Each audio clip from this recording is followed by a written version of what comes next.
Hello and welcome back to this course on robotics 101।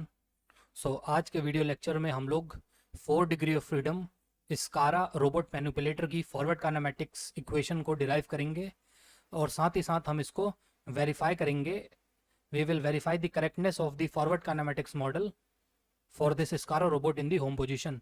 हम इसकी verification भी करेंगे और साथ ही साथ ये जो हमारा बेसिक टेम्पलेट है स्कारा रोबोट का, इसमें हमने जो जनरल डिस्टेंस लिया है वो इन टर्म्स ऑफ हमने वेरिएबल्स लिया है। ठीक है, ये अपना एक वेरिएबल है आर, ये एक वेरिएबल है एम, और ये है अपना वेरिएबल है एस, और ये अपना वेरिएबल है के। इन जनरल वेरिएबल्स को लेने का मतलब ये है कि अगर हम इस क्वेश्चन को सॉल्व कर लेते हैं हम किसी और स्कारा रोबोट के लिए सेम रिजल्ट्स को अप्लाई कर देंगे। फॉर एग्जांपल एक ऐसा स्कारा रोबोट जिसमें ये आर की वैल्यू 0 है, मतलब ये वाला जो अपना ट्विस्ट जॉइंट है वो इस पोजीशन पे बना है। हम क्या करेंगे, इस वाली जनरल स्कारा रोबोट का जो फॉरवर्ड काइनेमेटिक्स मॉडल है उसमें हमने अगर आर को 0 पुट कर दिया हमें अपने दूसरे स्कारा रोबोट का रिजल्ट वहां से हम डिराइव कर सकते हैं। सिमिलरली अगर कोई स्कारा रोबोट है जिसमें ये के की डिस्टेंस 0 है, हम अपने फॉरवर्ड काइनेमेटिक्स इक्वेशन में के को 0 पुट करेंगे और उस पर्टिकुलर टाइप के स्कारा रोबोट के लिए हम अपनी इक्वेशंस को मॉडिफाई करके वहां से रिजल्ट निकाल सकते हैं। ठीक है, सबसे पहले हम इस 4 degree of freedom SCARA robot को एक बार देख लेते हैं। स्कारा का मतलब होता है selective compliance assembly robotic arm. ये एक 4 डिग्री ऑफ फ्रीडम का रोबोट होने के बावजूद इंडस्ट्री में बहुत ज़्यादा यूज़ होता है, specially in the electronics industry, जहाँ पे पिक एंड प्लेस ऑपरेशन अपना बहुत ज़्यादा फ्रीक्वेंटली यूज़ होता है। जहाँ पे आपकी पीसीबी मैन्युफैक्चरिंग होती है वहाँ पे यूजुअली हमने देखा है स्कारा रोबोट्स अपने इन्वेंट्री वाले पार्ट से डिफरेंट इलेक्ट्रॉनिक कंपोनेंट्स को पिक करके अपने पीसीबी पे प्लेस करते हैं। ये अपना एक बहुत ज़्यादा इंपॉर्टेंट रोबोट है, दैट इज़ वाई इसको हमने ईएससी के एग्ज़ाम में भी इन्वॉल्व किया गया है। ठीक, सबसे पहले जो इसका लिंक 0 है ये हमने ब्लैक कलर में ड्रॉ करा है। दिस इज़ द लिंक 0, ये अपना फिक्स्ड लिंक है। उसके बाद ये जो एल शेप है, ये एल शेप का लिंक जिसको हमने रेड कलर में ड्रॉ करा है, जिसको हमने पिंक कलर में ड्रॉ करा है, दिस इज लिंक 1, ये अपना लिंक 1 है। और लिंक 1 और लिंक 0 के बीच में यहाँ पे एक जॉइंट बना है जो कि अपना ट्विस्ट जॉइंट है। ठीक है, this is a twisting joint और इसका डिग्री ऑफ फ्रीडम या फिर जॉइंट वेरिएबल है θ1।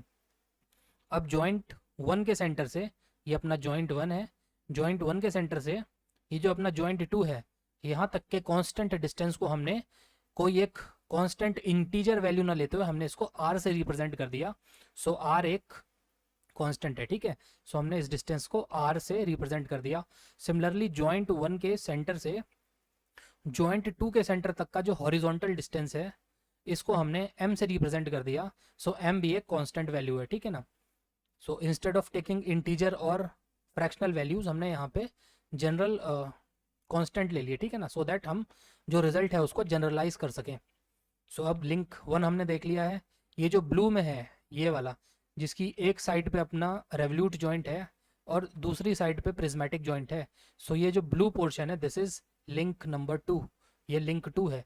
बिटवीन लिंक 2 एंड लिंक 1 यहाँ पे अपना जॉइंट 2 फॉर्म हुआ है जो कि एक रेवल्यूट जॉइंट है। This is the axis of rotation of the revolute joint, इसको हम आर से रिप्रेजेंट कर सकते हैं। This is the revolute joint और इसका जॉइंट वेरिएबल है θ2। और जो अपना लिंक 2 है उसके डिस्टल एंड पे यानी कि उसके हायर नंबर्ड एंड पे यहाँ पे अपना एक सिलेंडर है। ठीक, सिलेंडर के अंदर एक पिस्टन है, ये ऑरेंज कलर की। ये जो ऑरेंज वाला पोर्शन है this is link 3। Between link 3 and link 2 यानी कि ब्लू वाले पोर्शन के और ऑरेंज वाले पोर्शन के बीच में यहाँ पे एक जॉइंट फॉर्म हो रहा है एट दिस पोजीशन। इस जॉइंट को हमने बोला J3 यानी कि अपना जॉइंट 3 है and this one is a prismatic joint. हमने इसको P से रिप्रेजेंट कर दिया। और जॉइंट 3 के सेंटर से जो नेक्स्ट जॉइंट है जॉइंट 4 के सेंटर तक के डिस्टेंस को हमने D3 से डिनोट करा है। और ये जो D3 है ये कांस्टेंट नहीं है, ये अपना डिग्री ऑफ फ्रीडम वाला वेरिएबल है। This is a degree of freedom, जैसे कि θ1 is a degree of freedom, θ2 is a degree of freedom, similarly D3 is a degree of freedom. बाकी जो अपने R हो गया, M हो गया, S हो गया, K हो गया, ये जितना भी हमने ग्रीन कलर में शो करा है ये सब अपने कांस्टेंट हैं। But θ1, θ2, D3 and theta 4 are degree of freedom, ठीक। सो अब हमने अपने लिंक 3 को देख लिया जो कि ऑरेंज कलर में है। इसके बाद जो नेक्स्ट पोर्शन है जो कि अपना लिंक 4 है, सो दिस इज लिंक 4, ये अपने पर्पल कलर में है। So between link 4 and link 3 यहाँ पे एक जॉइंट फॉर्म होगा। So again this is going to be a twisting joint, और इसकी जो डिग्री ऑफ फ्रीडम है दैट इज थीटा 4। सो इसको हमने थीटा 4 से रिप्रेजेंट कर दिया। अब अपने जो लिंक 4 के लास्ट में, लिंक 4 के एंड पे अपना एंड इफेक्टर प्लेस्ड है। So this portion is the end effector. And effector का एक ऐसा पॉइंट जहाँ पे हम अपना टूल को कनेक्ट करेंगे या फिर हम अपने जो ग्रिपर है उसको कनेक्ट करेंगे। So this point is known as the tool point और द फेस प्लेट, और simply known as the end effector, और इसको हमने P से रिप्रेजेंट कर दिया है। और जो अपना जॉइंट 4 है, जॉइंट 4 के सेंटर से यानी कि यहाँ से लेके अपने एंड इफेक्टर के टूल पॉइंट तक के डिस्टेंस को हमने K से रिप्रेजेंट कर दिया है। सो K is a general variable, K एक अपना वेरिएबल है।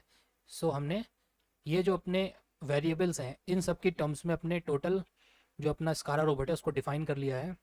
So now let us start the solution of this. So इसके सॉल्यूशन के लिए जैसा हम हर बार करते आ रहे हैं, so first thing that you will do is set up the home position. So मैं शॉर्ट फॉर्म में लिख देता हूँ। So SCARA is a 3 degree of freedom robot. So अपने को 3 degree of freedom, sorry SCARA is a 4 degree of freedom robot. So we have to set 4 degrees of freedom. So जो सबसे पहले degree of freedom है twisting joint की, इसको कर दिया 0 डिग्री। उसके बाद जो अपना सेकंड रेवोल्यूट जॉइंट है उसको कर दिया 0 डिग्री। Third one is the prismatic joint, उसका जॉइंट वेरिएबल है D3। So we will set it to 0 और we will set it to some minimum value जिसको हम D3 से ही रिप्रेजेंट करेंगे, क्योंकि हमें एक्चुअली में पता नहीं है कि जो फिजिकल प्रिज्मेटिक जॉइंट है यानी कि जो अपना फिजिकल प्रिज्मेटिक जो जॉइंट है उसकी एक्चुअली में कॉन्फ़िगरेशन क्या होने वाली है, वो कितना डिस्टेंस अलाउ करेगा वो हमको नहीं पता है। दैट इज़ वाई हम यहाँ पे लिख देते हैं either it is going to be 0 और it is going to be a minimum value that is actually practically permitted by the joint. और जो अपना 4th डिग्री ऑफ फ्रीडम है दैट इज थीटा 4, इसको भी हमने ले लिया 0। So this is nothing but the configuration of the home position और द रेस्ट पोजीशन। ठीक है, एक बार इसे अपने फिगर में देख लेते हैं। सो ये जो अपना थीटा 1 है जॉइंट 1 का वेरिएबल, इसको हमने 0 डिग्री पुट करा। थीटा 2 को 0 डिग्री पुट करा। सिमिलरली ये जो प्रिज्मेटिक जॉइंट है इसके लीनियर वेरिएबल यानी कि D3 को हमने 0 पुट कर 0 या मिनिमम पुट करा। सिमिलरली जो अपना जॉइंट 4 है यानी कि ट्विस्टिंग जॉइंट, इसका जो रोटरी वेरिएबल है यानी थीटा 4, इसको हमने 0 पुट करा for the home position. Now we will have to make the kinematic diagram in the home position. So step 2 हो गया अपना, step 2 is the kinematic diagram, kinematic diagram in home position. So kinematic diagram बनाने के लिए सबसे पहले अपना जो फिक्स्ड लिंक है हम इसको बनाएंगे। So we will start with the fixed link. अब फिक्स्ड लिंक बनाने के लिए हम सिंपली इसको एक लाइन से रिप्रेजेंट कर सकते हैं। ऑलरेडी हम कई बार कर चुके हैं ऐसा। सो ये हो गया अपना fixed link. So this is link 0। अब देखना जो अपना फिक्स्ड लिंक है, सो ये ब्लैक वाला फिक्स्ड लिंक है और ये पिंक वाला है लिंक 1। सो लिंक 1 और लिंक 0 के बीच में at this point there is a twisting joint. So अब हमको एक ट्विस्टिंग जॉइंट बनाना है। सो हम क्या करते हैं, लिंक 1 को थोड़ा सा ऊपर की तरफ एक्सटेंड कर देते हैं लाइक दिस, बिकॉज वहाँ पे ट्विस्टिंग जॉइंट का जो लोअर ट्राइंगल होता है वो बनाना है। दैट इज वाई हमने इसको थोड़ा सा ऊपर उठा लिया। सो अपना ये पूरा this entire thing is link 0 including this triangle, ये अपना हो गया लिंक 0। अब इसके ऊपर हम बनाएंगे लिंक 1 को इन सच अ मैनर कि अपने लिंक 0 और लिंक 1 के बीच में एक ट्विस्टिंग जॉइंट फॉर्म हो रहा हो। सो ये मैंने इसको ऐसे सिम्बॉलिकली बना लिया, ठीक। सो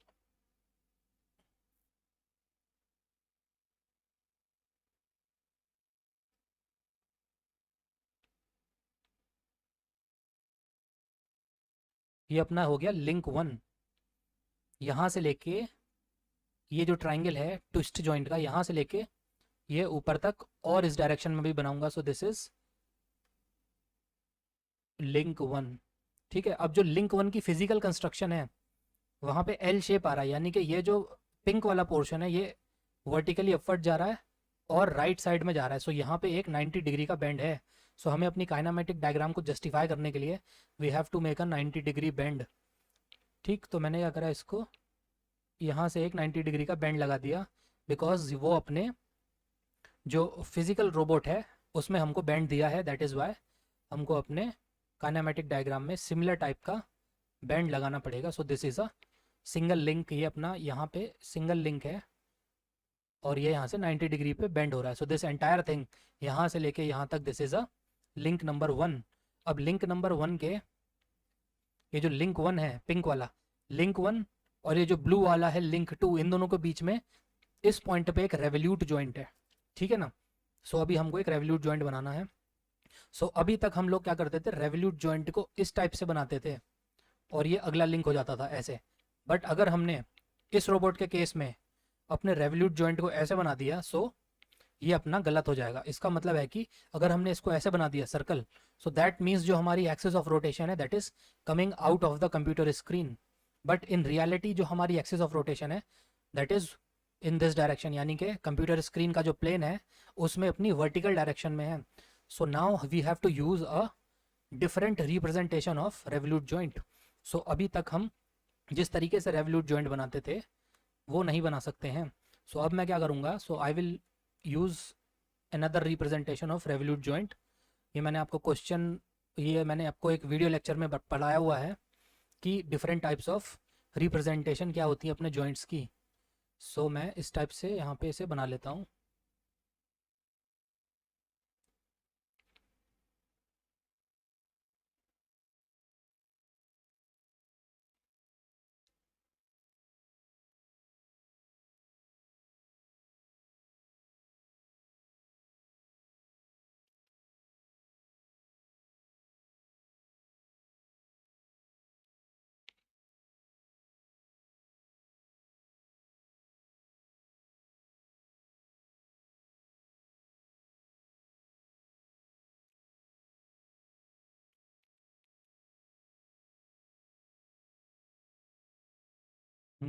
सो ये जो पोर्शन है ये वाला और ये जो ऊपर आ रहा है अपना this is link one. But ये जो अंदर का सिलेंडर है ना, ये cylinder that is a part of link two. So ये सिलेंडर से लेके ये आगे तक का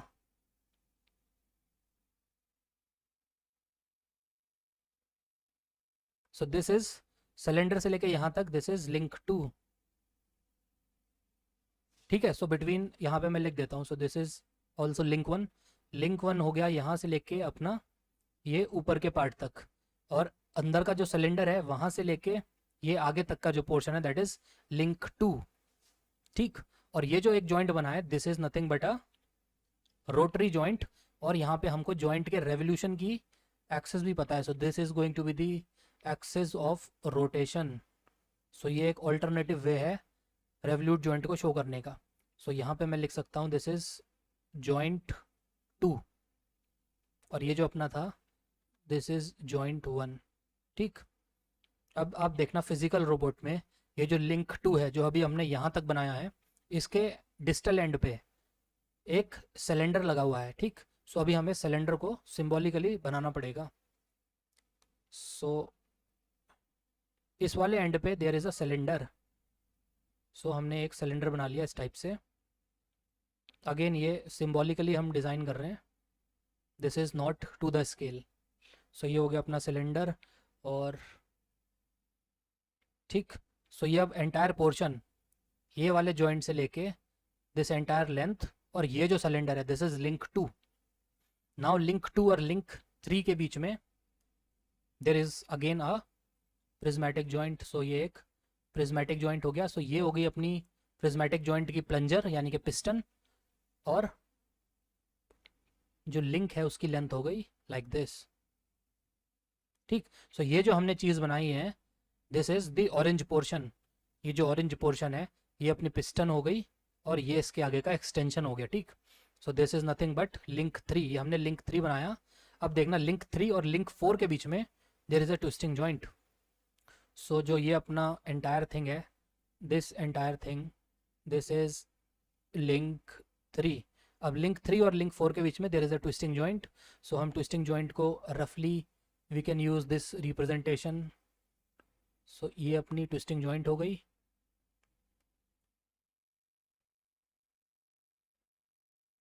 ठीक, so this is a twisting joint.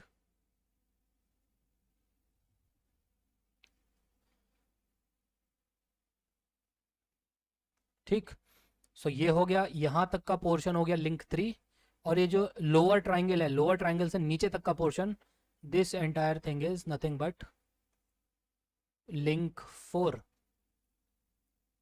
और अब आप देखोगे लिंक 4 के लास्ट में there is a end effector जिस पे अपना टूल पॉइंट है P।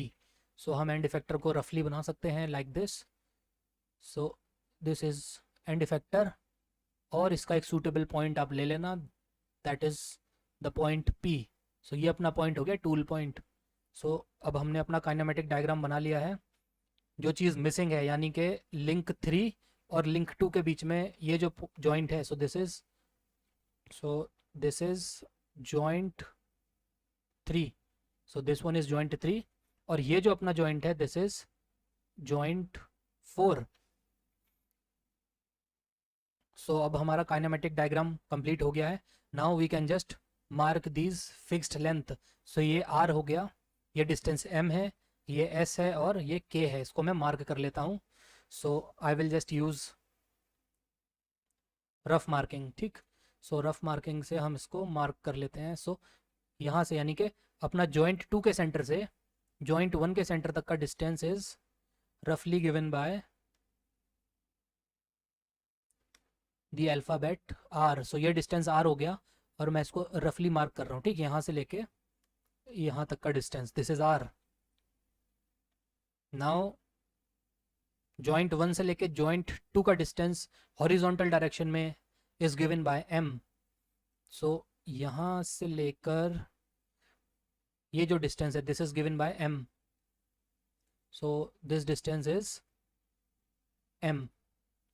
सिमिलरली जॉइंट 2 के सेंटर से जॉइंट 3 के सेंटर तक का डिस्टेंस, ये वाला distance, so this is given by the constant S। ये हो गया S। सो हम S को यहाँ पे फॉर्म कर लेंगे। ये जो डिस्टेंस है दिस इज S। इसके बाद जो जॉइंट 3 का सेंटर है, यहाँ से जॉइंट 4 के सेंटर तक का जो डिस्टेंस है, this one is given by the degree of freedom, that is D3। अब ये कांस्टेंट नहीं है, this can vary according to the joint length, ठीक है। सो ये अपना डिग्री ऑफ फ्रीडम है। सो यहाँ से लेके यहाँ तक का डिस्टेंस। अब लास्ट में जो अपना जॉइंट 4 है, जॉइंट 4 के सेंटर से लेके टूल पॉइंट तक का distance is given bye K। सो हम इस K को मार्क कर लेते हैं रफली। सो ये जॉइंट 4 से लेके आई एम सॉरी, ये जो जॉइंट 4 है यहाँ से लेके टूल पॉइंट तक का डिस्टेंस, सो यहाँ से लेकर यहाँ तक, this is given by the constant K। So this is the overall representation of the kinematic diagram of the 4 degree of freedom SCARA robot. Now we have to use the DH algorithm for the construction of different coordinate frames. So coordinate frames बनाने से पहले हम अपनी degree of freedom को एक बार mark कर देते हैं। सो ये जो जॉइंट 1 है, सो यहाँ पे जो डिग्री ऑफ फ्रीडम होगी that will be given by θ1। So let us first mark the axis, उसके बाद ही डिग्री ऑफ फ्रीडम को मार्क करेंगे, ठीक है। सो ये जो अपना जॉइंट 1 है J1, यहाँ से जो जॉइंट एक्सिस के अलॉन्ग एक्सिस पास होगी दैट विल बी Z0। सो यहाँ से मैंने एक्सिस पास करी, और ये जो एक्सिस है दिस इज Z0। अब जो अपना जॉइंट 2 है, इसकी जो रेवोल्यूशन की एक्सिस है so this is the axis about which revolution is taking place, और यही अपनी जॉइंट एक्सेस होती है। सो जो अपना जॉइंट 2 है यहाँ से Z1 पास होता है। सो ये हमने बना ली अपनी Z1। ऑब्वियसली आप चाहो तो Z0 को वर्टिकली डाउनवर्ड ले सकते हो और Z1 को भी Z0 की डायरेक्शन में वर्टिकली डाउनवर्ड ले सकते हो। So the choice is completely dependent upon me. So अगर मैं ऊपर लूँगा तो जो एंगल है वो यूजुअली 0 आएगा, और अगर मैं इनको नीचे ले लूँगा सो माइनर सा चेंज होगा, वो 180 डिग्री हो जाएगा। सो उससे हमारे फॉरवर्ड काइनेमेटिक्स मॉडल पे कोई ज़्यादा फर्क नहीं पड़ता है। Ultimately you should be able to verify it for the home position, ठीक। सो ये हम पे डिपेंड करता है, हमने इसको भी ऊपर ले लिया और Z1 को भी ऊपर ले लिया। नाउ ये जो अपना जॉइंट 3 है, this is a prismatic joint, और प्रिज्मेटिक जॉइंट की जो जॉइंट एक्सेस होती है that is always along the direction in which the translation is taking place. अब अगर मैं Z2 बनाऊं जो कि हमारे जॉइंट 3 से पास होगी, सो मैं Z2 को ऊपर की तरफ भी ले सकता हूँ और मैं इसको नीचे की तरफ भी ले सकता हूँ। दोनों ही तरफ आप ले सकते हो, आपका क्वेश्चन गलत नहीं होगा। Only few parameters of the DH table will be changed, but it is a good practice whenever there is a prismatic joint. हमेशा अपनी जो जॉइंट एक्सिस होगी उसको हमेशा उस डायरेक्शन में बनाना जिस डायरेक्शन में प्रिज्मेटिक जॉइंट का जो मोशन है वो एक्सटेंशन की तरफ है, मतलब प्रिज्मेटिक जॉइंट अपना ओपनिंग फेज में है। सो प्रिज्मेटिक जॉइंट अगर ओपन होगा तो ये नीचे की तरफ ओपन होगा, ऊपर की तरफ तो क्लोज हो जाएगा ना। सो ये नीचे की तरफ अपना प्रिज्मेटिक जॉइंट ओपन हो रहा है, दैट इज वाई हम अपनी Z2 को वर्टिकली डाउनवर्ड बना रहे हैं, because this is in the direction in which the prismatic joint is opening और extending। so यहाँ पे अपना prismatic joint का extension हो रहा है इस डायरेक्शन में, ऊपर की तरफ contraction हो रहा था, तो हमने क्या करा, इसको extension की डायरेक्शन में अपना Z2 बना लिया। इट डज नॉट मैटर अगर Z1 से अपोजिट डायरेक्शन में भी आ रहा है, उसका ज़्यादा कोई फर्क नहीं पड़ेगा, ठीक। सो ये हमने Z2 बना लिया वर्टिकली डाउनवर्ड। अब हमें बनाना है Z3 जो कि जॉइंट 4 से पास होगा। सो ये आपको पता है ट्विस्टिंग जॉइंट है, सो इस तरीके से ट्विस्ट हो रहा होगा। सो हमने क्या करा, अपने Z3 को ऐसे बना लिया in the same direction as Z2। So ये हो गया अपना Z3। अब हमको बनाना है अपने टूल फ्रेम का Z एक्सिस। सो ये अपनी हो गई Z3 के अलोंग Z4, ठीक। सो अब हमने अपनी Z एक्सिस बना ली है। Now we have to make the X axis, but before that हम क्या करते हैं, अब अपनी डिग्री ऑफ फ्रीडम को मार्क कर लेते हैं। सो जो जॉइंट 1 है, यहाँ पे जो अपना जॉइंट वेरिएबल है, so this is going to be θ1 about Z0। जो Z1 है यानी कि जॉइंट 2, यहाँ पे जो अपना जॉइंट वेरिएबल है दैट इज θ2। जो जॉइंट 3 है अपना यानी कि Z2 के अबाउट, यहाँ पे जो अपना डिग्री ऑफ फ्रीडम है, सो मैंने इसको ऐसे दिखा दिया कि ये एक लीनियर डायमेंशन है that is given bye D3। Already यहाँ पे हमने मार्क भी करा हुआ है, ठीक। So this is D3। अब जो अपना Z3 एक्सिस है यानी जॉइंट 4 की जो एक्सिस है, यहाँ पे there is a twisting joint, so we can just show it like this. So this is θ4। अब डिग्री ऑफ फ्रीडम मार्क हो गई। Now let us mark the X axis. So we can just take green colour. अब सबसे पहले हमको mark करनी है X1। सो X1 के लिए we will look into the direction of Z0 and Z1।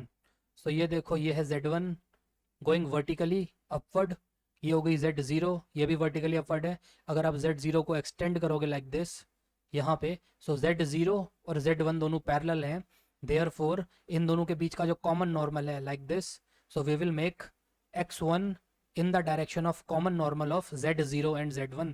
So इन दोनों के बीच का कॉमन नॉर्मल ये है। सो इसी डायरेक्शन में हमारी X1 बनेगी, और इसका जो सेंस होगा that is away from Z0 and towards Z1। ये अपने DH एल्गोरिदम में होता है। So we will make away from Z0 and towards Z1। So इस डायरेक्शन में हमारी X1 बनेगी, तो ये यहाँ से पास होगी। सो ये हो गई अपनी X1, ठीक। So this is Z1, this is X1। इन दोनों के पॉइंट ऑफ इंटरसेक्शन को हम बोल देंगे ओरिजिन ऑफ फ्रेम 1। और अब आपको यूज़ करना है right hand orthogonal right hand rule. So वहाँ से हम अपने Y1 की डायरेक्शन को मार्क कर लेंगे. So you have to curl the fingers of your right hand from Z1 towards X1. Now your thumb is pointing in the direction of Y1. So ये हो जाएगा कंप्यूटर स्क्रीन के अंदर. सो Y1 को हम यहाँ से बना लेते हैं. So this is the direction of Y1. ये Y1 हो गया. ठीक. देयरफॉर ये जो अपना फ्रेम है दिस इज फ्रेम 1 और ये जो अपना पॉइंट आया this is origin of frame 1. अब हम आते हैं अपने सेकंड इंटरमीडिएट फ्रेम की तरफ. ये अपना इंटरमीडिएट फ्रेम है प्रिज्मेटिक जॉइंट का. This is the second intermediate frame. इसमें Z की एक्सिस ये है, Z की डायरेक्शन ये है. Now we have to make X2. So जो अपना X2 है इसके लिए आपको लेना पड़ेगा Z1 और Z2 को. सो दिस इज Z2 और ये हो गई अपनी Z1. अब Z1 और Z2 दोनों पैरेलल हैं.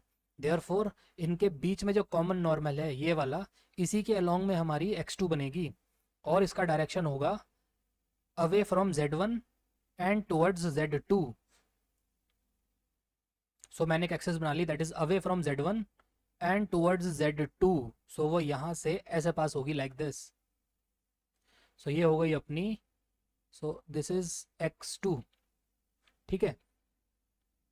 सो अब हम अपना राइट हैंड रूल को यूज करेंगे. We will curl the fingers of our middle of our right hand from Z2 towards X2. और जो आपकी थंब की डायरेक्शन होगी that is going to be the direction of Y2 और ये डायरेक्शन होगी perpendicular to the plane of this figure and going outward. So यहाँ से हमने बना लिया. सो यहाँ से आपने बना लिया Y2. So this is perpendicular to the plane of this figure and it is coming out of the computer screen. So this is Y2. With this, ये जो अपना point है, this is the origin of frame 2 and in general terms we can write this thing as the coordinate frame 2. Now we will move to frame number 3. So ये जो अपना frame 3 है, this is the third intermediate frame. अब इसकी बारी है. So यहाँ पे हमको बनाना है X3. For X3 we have to look Z2 and Z3. So ये अपना Z3 है और ये अपना Z2 है. दोनों ही कोइंसिडेंट हैं और कोलिनियर हैं. ठीक. सो अगर मैं Z2 को आगे की तरफ एक्सटेंड कर दूं तो वो Z3 पे ओवरलैप हो जाएगा. So according to the DH algorithm you have to take a plane that is perpendicular to Z2 और Z3. एक ऐसा प्लेन जो कि Z2 एक्सिस के परपेंडिकुलर हो. उस प्लेन में दो डायरेक्शन पॉसिबल हैं. उन दोनों में से आप किसी भी डायरेक्शन में अपने X3 को बना सकते हो. सो ये जो लाइन आ रही है Z2 या फिर Z3 की, इसके परपेंडिकुलर जो एक प्लेन होगा उस प्लेन में दो डायरेक्शन पॉसिबल होंगे. So first direction is either you can make it towards the right hand side like this, और जो सेकंड डायरेक्शन है that is perpendicular to the computer screen and coming outward. या तो इस direction में बना सकते हो या इस डायरेक्शन में बना सकते हो. दोनों ही डायरेक्शन में आप X3 को बना सकते हो. But it is a good practice to always make the X axis in the same direction as the previous X axis. यानी कि X3 को उसी डायरेक्शन में बनाना एक अच्छी प्रैक्टिस है जिस डायरेक्शन में आपकी प्रीवियस फ्रेम की X एक्सिस ऑलरेडी कंस्ट्रक्टेड है. सो हमने इसको कंप्यूटर स्क्रीन के बाहर ना बनाते हुए इसको इस डायरेक्शन में बना लिया सो दैट X3 और X2 के बीच में जो कांस्टेंट एंगल होता है वो जीरो हो जाए और जो हमारी कंप्यूटेशंस हैं वो थोड़ी सी इजी हो जाए. ठीक. बनाने को तो मैं इसको कंप्यूटर स्क्रीन से बाहर भी बना लेता, but in that case X2 और जो X3 बनती उनके बीच में 90 डिग्री आ जाता और जो मेरा कॉस और साइन होता है वहाँ पे मेरे को एक और ट्रिग्नोमेट्रिक ऑपरेशन करना पड़ता है. यानी cos 90 plus theta will be equal to sine theta. वो मेरे को बार बार करना पड़ता. सो वहाँ पे कंप्यूटेशंस बढ़ जाती. दैट इज़ वाई हमने इसको इस डायरेक्शन में बना के दोनों एक्सिस के बीच का जो कांस्टेंट एंगल है उसको जीरो कर दिया so that ultimately few numbers of computation हमको परफॉर्म करनी पड़े. ये हमारे लिए भी अच्छा है और हमारे जो कंप्यूटर एल्गोरिदम्स हैं उनके लिए भी अच्छा है कि कम एफिशिएंसी में, मतलब कम लोड पे जो आपका एल्गोरिदम है that is going to give you better efficiency and output. So now in frame number 3 we have Z3, we have X3. Now we can make Y3. So Y3 के लिए curl आपको ऐसे करना है curl, and the direction of thumb is going to be in the direction of Y3. So curl करते time this is going to be the direction of y3, so ये अपनी y3 हो गई, सो दिस इज y3। और इसी के साथ ये जो अपना पॉइंट है, this is the origin of frame 3 and these 3 axes they form coordinate frame 3। ठीक है, अब क्या बचता है अपना टूल पॉइंट का फ्रेम और बेस फ्रेम। सो सबसे पहले we will make base frame. So base frame के लिए we have to make x0। So when the entire diagram is in the home position, it is a very good practice to make your x0 parallel to x1 in the home position according to DH algorithm.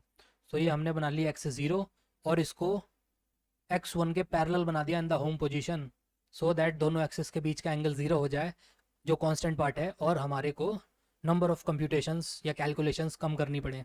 ठीक, बनाने को तो मैं इसको computer screen के बाहर भी बना लेता, बट अगेन वही प्रॉब्लम है, दोनों के बीच में कांस्टेंट 90 डिग्री एंगल आ जाता और आपकी नंबर ऑफ कैलकुलेशंस बढ़ जाती। ठीक है ना। So it is good practice to make x0 parallel to x1 in the home position. Now you have to make y0। So again you have to use the right hand rule और y0 हो जाएगी like this. So this is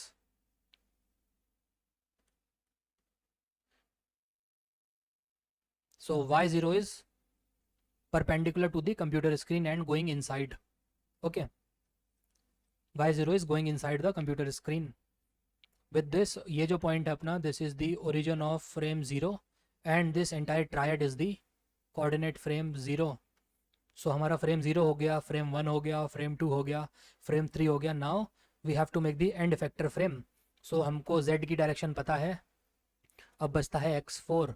so x4 को आप parallel to x3 बना सकते हो in the home position and you can make x4 perpendicular to z3।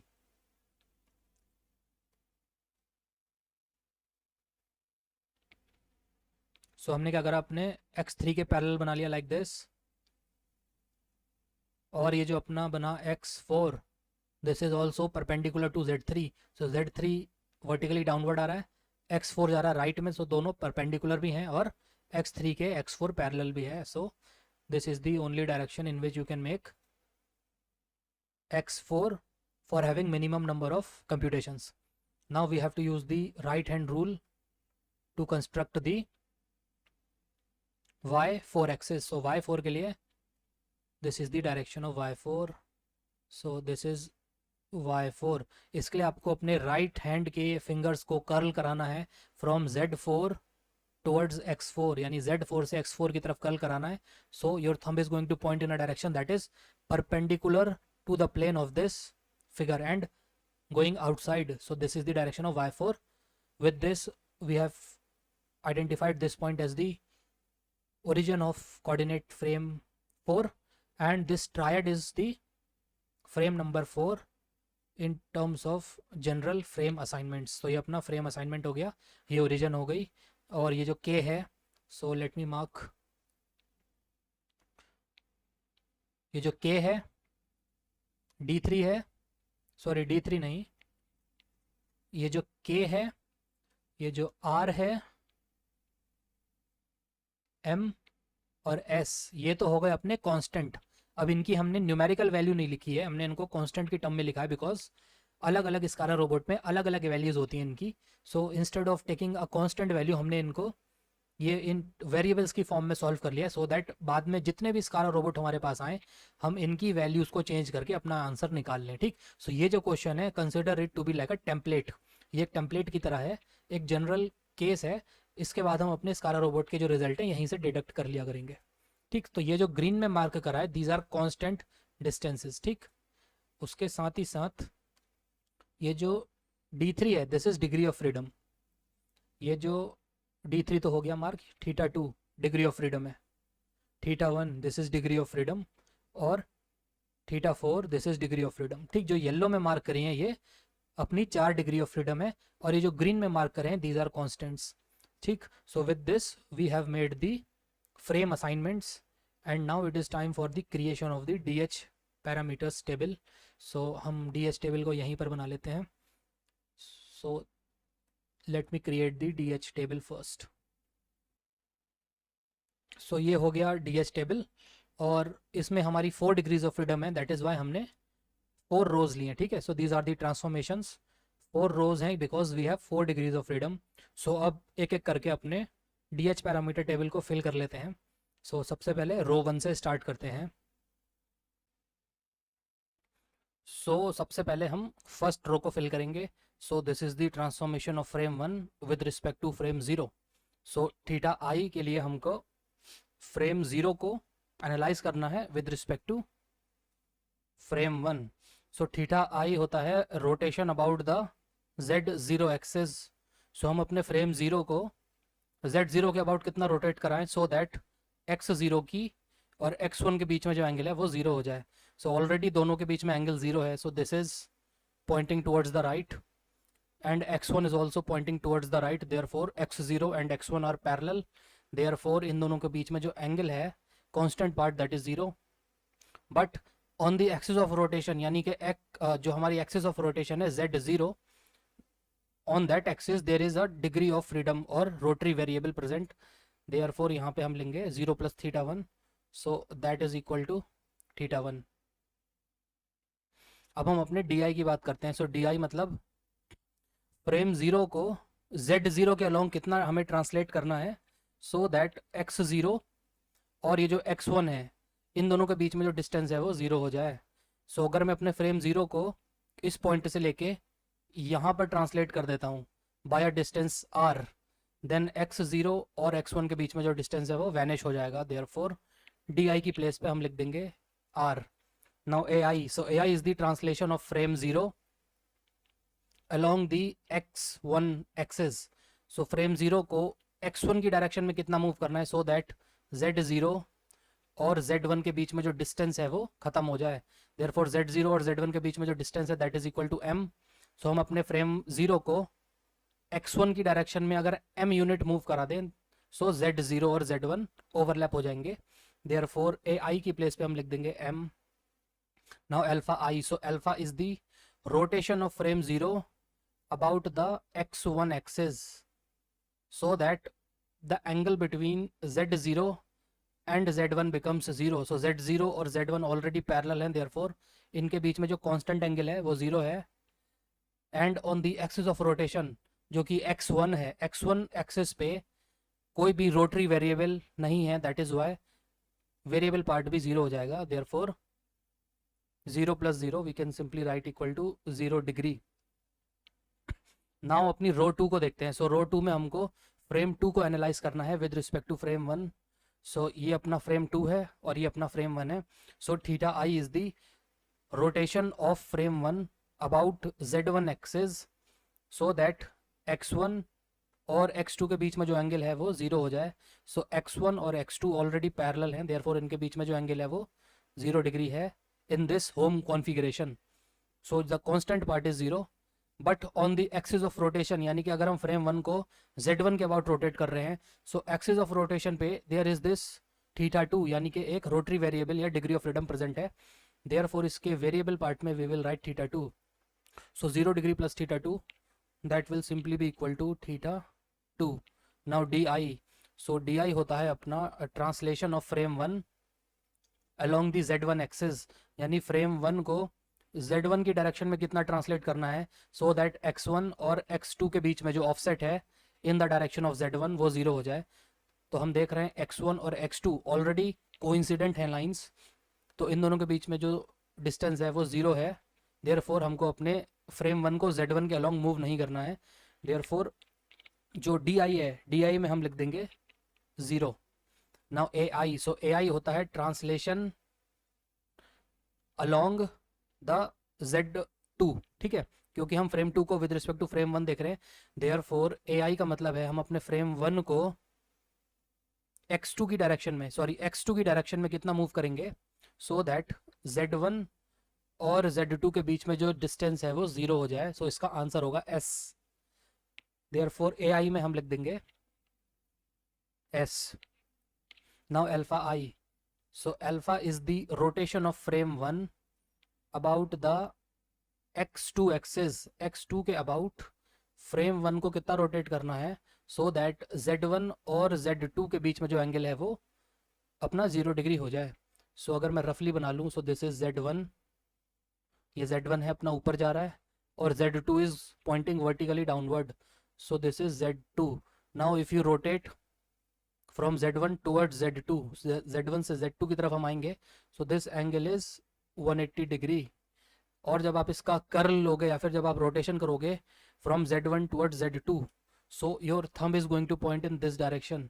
So this is the direction of the thumb, and this is also the direction about which the rotation is calculated, that is x is x2. therefore x2 का direction और thumb का direction same है. सो हम क्या करेंगे, अपने जो 180 degree है ये पॉजिटिव 180 डिग्री होगा. ठीक है, सो constant part is positive 180 degree plus on the axis of rotation, जो हमारी एक्सिस ऑफ रोटेशन है x2, यहाँ पे रोटरी वेरिएबल प्रेजेंट नहीं है, यानी कि थीटा वगैरह कुछ प्रेजेंट नहीं है, therefore variable part is 0. So 180 plus 0 we will write 180 degree. So ये हो गया अपना 180 डिग्री. नाउ हम अपने फ्रेम 3 को एनालाइज करेंगे with respect to the previous frame, that is frame 2. So ये है अपना फ्रेम 3 और ये है फ्रेम 2. सबसे पहले थीटा आई देखेंगे. सो theta I is the translation is the rotation of frame 2 about the Z2 axis, so that x2 और x3 के बीच में जो एंगल है वो 0 हो जाए. सो x2 और x3 ऑलरेडी पैरेलल हैं, तो इनके बीच में जो कांस्टेंट एंगल है वो ऑलरेडी 0 है इस होम पोजीशन पे.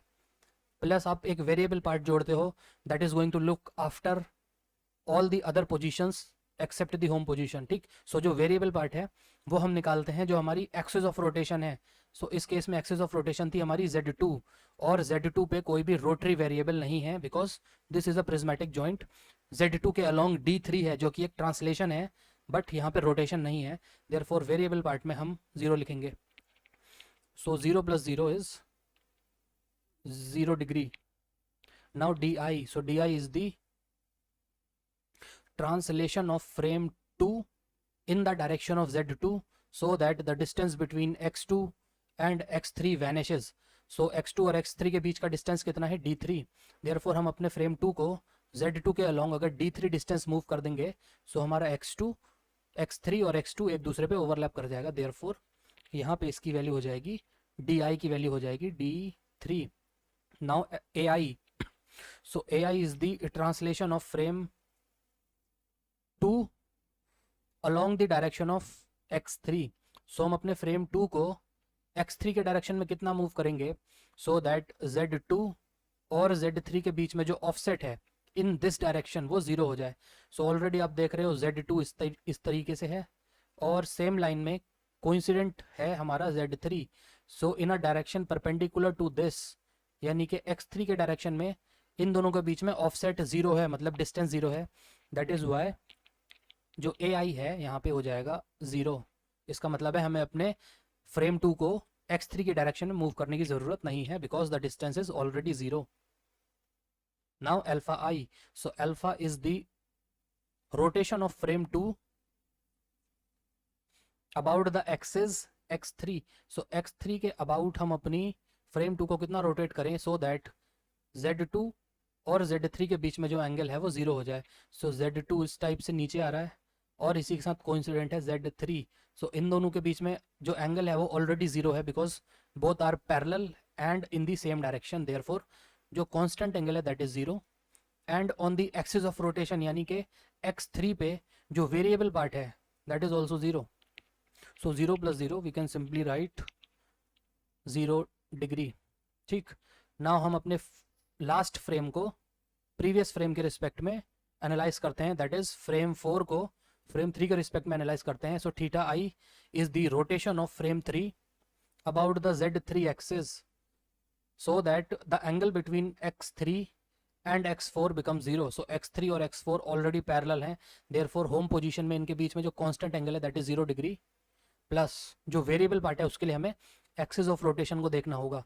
सो Z3 is the axis of rotation about which there is a presence of a rotary variable और a degree of freedom that is marked by theta 4. So यहाँ पे हम ले लेंगे थीटा 4. ठीक, so 0 plus theta 4 you can write theta 4. Now DI, so DI is the translation of frame 3 in the direction of Z3 so that the distance between x3 and x4 vanishes. So x3 और x4 के बीच में distance कितना है k. सो अगर मैंने अपने frame 3 को k यूनिट्स मूव करा दिया इन द डायरेक्शन ऑफ Z3, सो हमारी x3 और x4 एक दूसरे पे ओवरलैप कर जाएंगी और दोनों के बीच का डिस्टेंस हो जाएगा खत्म. दैट इज वाई di में हम लिख देंगे k. Now ai, so ai is the translation of frame 3 in the direction of x4 so that the offset or the distance between z3 and z4 in this direction becomes 0. so already ये अपना z3 है, so this is z3 और इसी से coincident है हमारा z4. so मैं अपने फ्रेम 3 को x4 की डायरेक्शन में कितना मूव करूं so that Z3 और Z4 के बीच में जो डिस्टेंस है वो 0 हो जाए. सो ऑलरेडी दोनों के बीच में डिस्टेंस जो है वो 0 है because both Z3 and Z4 are coincident and collinear. Therefore, I do not need to move frame 3 along Z4 by any units. Therefore, AI की वैल्यू है 0. अब लास्ट में अपना रहता है that is alpha I. So alpha I is the rotation of frame 3 about x4. So x4 के about कितना rotate करना है फ्रेम 3 को so that Z3 और Z4 के बीच में जो हमारा एंगल है वो 0 हो जाए. So already Z3 and Z4 are collinear, therefore इन दोनों के बीच का जो कांस्टेंट एंगल है वो ऑलरेडी 0 डिग्री है because both are parallel and in the same direction. So constant angle is 0 and on the axis of rotation यानी कि x4 पे we do not have any rotary variable, that is कोई भी θ3 θ4 यहाँ पे नहीं है. दैट इज वाई जो उसका वेरिएबल पार्ट है that is also 0. So 0 + 0 we can write 0 degree. Therefore इस तरीके से हमने अपना DH पैरामीटर टेबल कंप्लीट कर लिया है. Now from the next portion we are going to derive the homogeneous transformation matrix and ultimately the composite transformation matrix for the frame 4 with respect to the base frame 0. So let us now write the values of the different homogeneous transformation matrix. So जब आप अपनी रो 1 को देखोगे so यहाँ पे जो अपना transformation of frame 1 with respect to frame 0, सबसे पहले आपको रोटेशन लेनी है by θ1 about the z axis. So ये मैंने लिख दिया rotation about z axis by θ1. उसके बाद translation along the z axis by r units. So ये हो गया translation along the z axis by r units followed by translation along the x unit by translation along the x axis by m unit. So this is translation along the x axis by m unit और alpha 0 है तो इसको हमने skip कर दिया.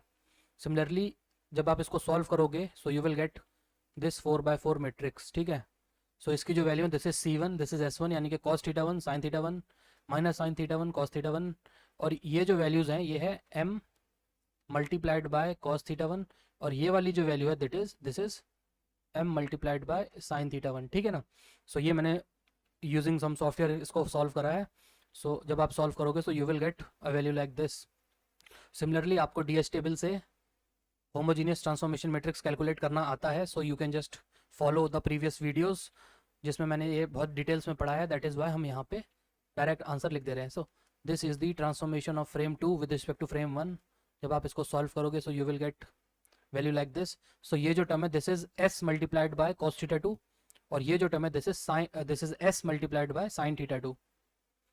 सो इसके बाद third transformation matrix हो जाएगी अपनी ये एंड ये जो वैल्यू है दिस इज D3 और ये हो गई अपनी फोर्थ ट्रांसफॉर्मेशन मैट्रिक्स. सो यहाँ पे this is equal to K. ठीक है ना. अब आपको फाइंड करना है ओवरऑल ट्रांसफॉर्मेशन मैट्रिक्स जिसको हम शॉर्ट में कंपोजिट ट्रांसफॉर्मेशन मैट्रिक्स भी बोल देते हैं. ठीक. सो कंपोजिट ट्रांसफॉर्मेशन मैट्रिक्स में you have to follow this sequence और जब आप इसको सॉल्व करोगे सो जब आप इन चारों मैट्रिसेस को मल्टीप्लाई करोगे एक साथ then you will get something like this. so ये जो अपना मैट्रिक्स है ये इसका फर्स्ट एलिमेंट है, ये इसका सेकंड एलिमेंट है. Obviously this is following some trigonometric formula. This is the third element, this is the fourth element और यहाँ पे जो C4 है दैट इज cos θ4 और C1 C2 that is cos θ1 and cos θ2. Similarly यहाँ पे different constants हैं. As you can see m is a constant, S is a constant, R and K ये सारे कांस्टेंट हैं. ठीक है ना. अभी हमने एक ट्रिग्नोमेट्रिक फार्मूला निकाल लिया है. जब आप इसको मैन्युअली सॉल्व करोगे तो आपको इसी टाइप का मैट्रिक्स मिलेगा. अब आप यहाँ पे देखना C1 C2 minus S1 S2. सो ये अपना cos A प्लस B का फॉर्मूला बन रहा है और ये C1 S2 plus S1 C2, ये साइन A प्लस बी का फॉर्मूला बन रहा है. सो जब आप इसको सॉल्व करोगे so you will get a simplified expression like this. तो ये मैंने डिराइव करा है, आप इसको एक बार चेक ज़रूर कर लेना, इसमें कोई मिस्टेक ना हो, because there can be some mistake. So ये यूज़ करने से पहले आप देख लेना, बट दिस इज़ 100% करेक्ट. ये मैंने सॉफ्टवेयर के थ्रू कैलकुलेट करा है, सो इसमें कोई एरर नहीं है. इसको आप प्लीज़ एक बार अपनी तरफ से चेक कर लेना. मैंने जहाँ तक चेक करा है दिस इज़ करेक्ट, ठीक है ना. सो जब आप इसको सिंप्लीफाई करोगे सो ये जो फर्स्ट एक्सप्रेशन है अपना, दैट विल बिकम C124, और 4 के ऊपर बार लगाया हुआ है. सो ये एक शॉर्ट फॉर्म है, जैसे मैंने लिखा है C124 बार. तो इसको जब आप लॉन्ग में लिखोगे so that will be equal to cos θ1 plus θ2, और जिस टर्म के ऊपर मैंने बार लगाया है यानी एक डैश लगाया है वो माइनस में आ जाएगी, माइनस θ4. अब ये जो टर्म है S124 bar, so this is S124 बार. सो इसका मतलब हो जाएगा साइन θ1 प्लस θ2 माइनस θ4, ठीक. सो ये और टर्म्स हैं. This is m times cos θ1 plus s times cos ये जो टर्म है C12, so this is cos of θ1 plus θ2, और जो S12 है that is sine of θ1 plus θ2, r minus k minus d3, और इस टाइप से आप इसको देख लेना, ठीक. सो जब आप इसे सॉल्व करोगे so you will get the simplified answer like this.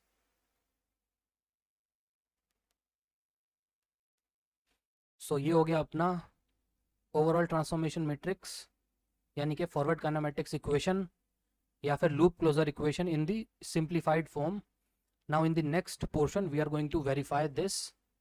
We are going to verify the correctness of our forward kinematics model for the home position. So now we are going to check the correctness of the forward kinematics model. So हम ये correctness check क्यों करते हैं, because हमको क्या पता हमने कहीं पे कोई mistake ना कर दी हो. और जब आप correctness check कर लोगे अपने home position के लिए, then आपका जो forward kinematics model है वो entire range of motion of the robot के लिए verified रहेगा, और आप इसे किसी और position के लिए भी यहाँ से वैल्यूज़ आप डिटेक्ट कर सकते हो, ठीक. सो यहाँ आप देख सकते हो this is the coordinate frame. ये वही कोऑर्डिनेट फ्रेम है जो हमने असाइन करा था, और इसके नीचे हमने लिखा है this is the overall transformation matrix, यानी कि T4 with respect to 0 that I have simplified further for the home position. अब होम पोजिशन में सिंप्लीफाई करने का मतलब यह है कि हमने इसमें θ1 को 0 डिग्री पुट करा है, θ2 को हमने पुट करा है 0 डिग्री, जो हमारा d3 था इसको हमने एज इट इज़ d3 रहने दिया, because this is a linear dimension and we do not know the exact value of this. और हमने जो θ4 लिया है उसको हमने पुट कर दिया 0 डिग्री. सो जो लास्ट पेज में मैंने आपको सिंप्लीफाइड फॉरवर्ड काइनेमेटिक्स मॉडल दिखाया था, उसमें जब आप ये सारी वैल्यूज पुट करोगे so you will get a matrix like this, ठीक है ना. सो ये अपना मैट्रिक्स हो गया. We can just divide it. So हम इसको कन्वेंशनल तरीके से एक बार डिवाइड कर लेते हैं. So this is like the matrix. So ये अपना मैट्रिक्स हो गया.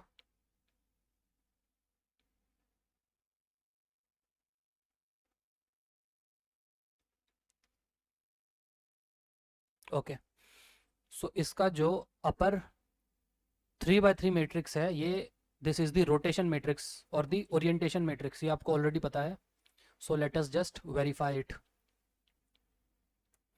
ये जो फर्स्ट कॉलम है, सो ये जो फर्स्ट कॉलम है इसकी जो फर्स्ट एलिमेंट है, सो ये हो गई अपनी 1, और ये दोनों 0 हैं, सो इनसे हमको मतलब नहीं है. We will just look at 1. So 1 का मतलब है u डॉट x, और इसका मतलब है दोनों यूनिट वेक्टर्स का डॉट प्रोडक्ट 1 है. सो दैट मीन्स जो एंगल है between u and x is going to be 0 degree. So अब हम ये जो इन्फॉर्मेशन हमें 4x4 के मैट्रिक्स से मिली है इसको हम अपने कोऑर्डिनेट फ्रेम पे वेरीफाई करते हैं. सो u जो है, u is the axis along the x direction of the moving frame. So moving frame होता है हमारा लास्ट का फ्रेम, यानी कि and effector frame. And effector frame की वो एक्सिस जो x के अलोंग है, ये इसको हम डायरेक्शन कोसाइन में u बोलते हैं, ठीक. सो ये वाली एक्सिस यानी कि दिस एक्सिस, और जो x है, x का मतलब हमारे फिक्स्ड फ्रेम की x डायरेक्शन के अलोंग वाली एक्सिस. सो x डायरेक्शन के अलोंग है ये एक्सिस. सो दोनों के बीच में एंगल 0 डिग्री है.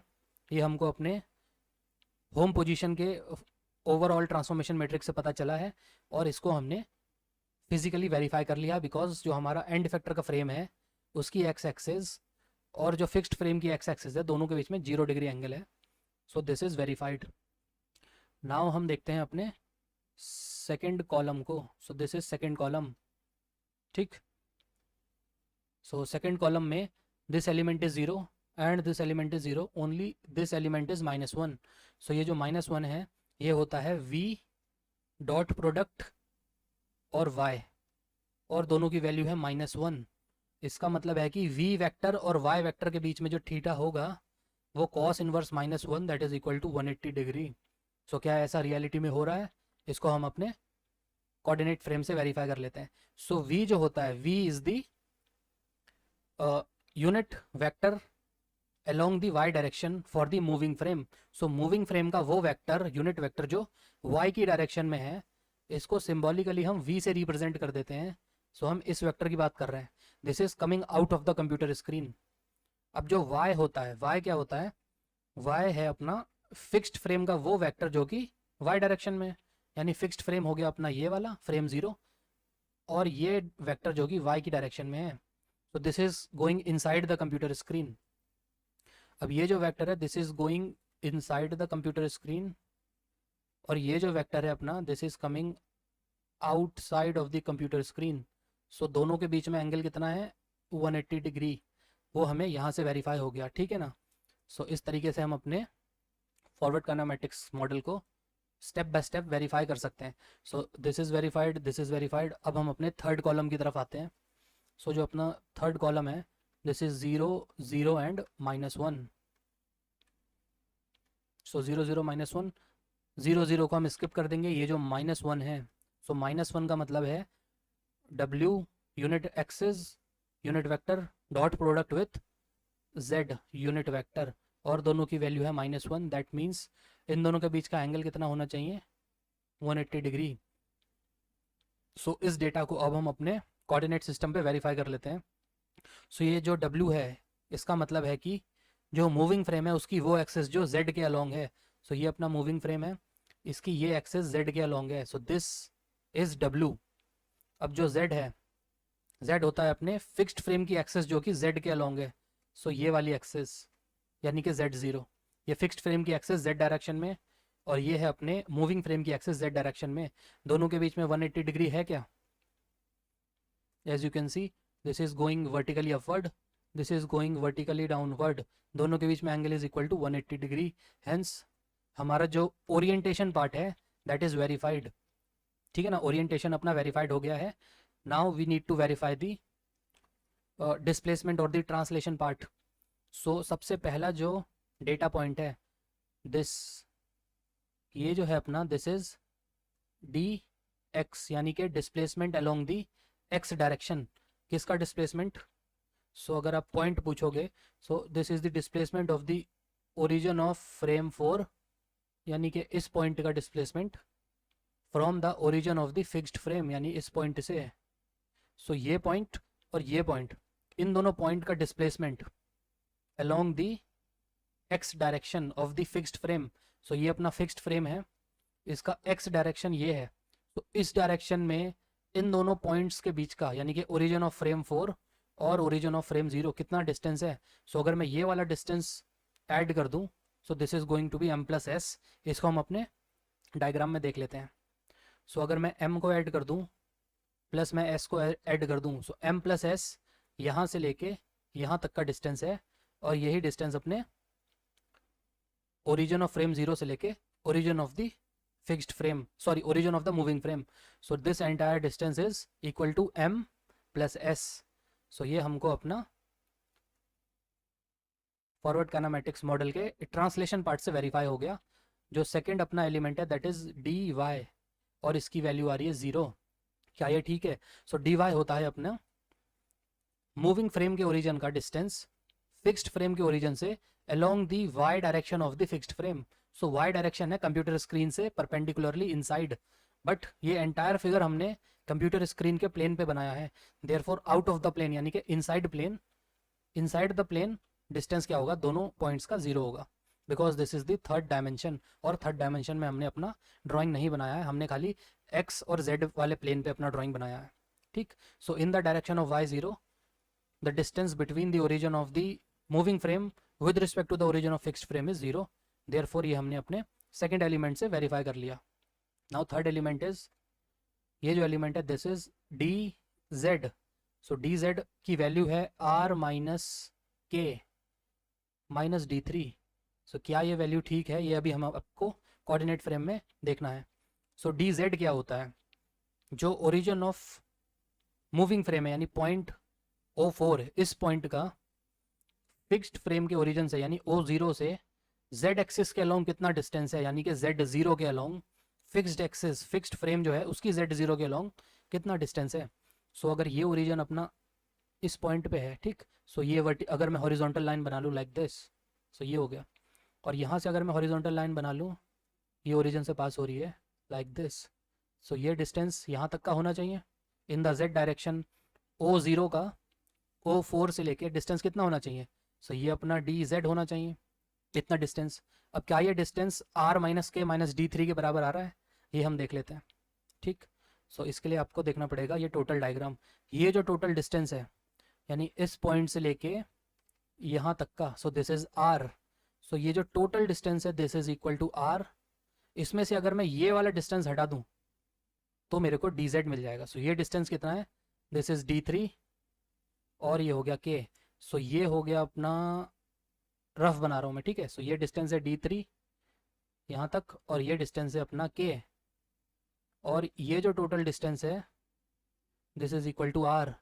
सो अगर आप r में से D3 घटा दो और k हटा दो, so you will get dz, ये वाला डिस्टेंस। देयरफॉर अपना फॉरवर्ड काइनेमेटिक्स मॉडल बिल्कुल ठीक प्रिडिक्ट कर रहा है, and we can say that this forward kinematics model of the 4 degree of freedom SCARA robot is verified and is find out to be correct for the home position. That is why we can say that it is also correct for all other positions which this robot manipulator is allowed to perform, ठीक। therefore हमने अपने forward kinematics model की correctness को establish कर लिया है, and with this we have finally reached the conclusion of this numerical. So thank you very much for watching this video.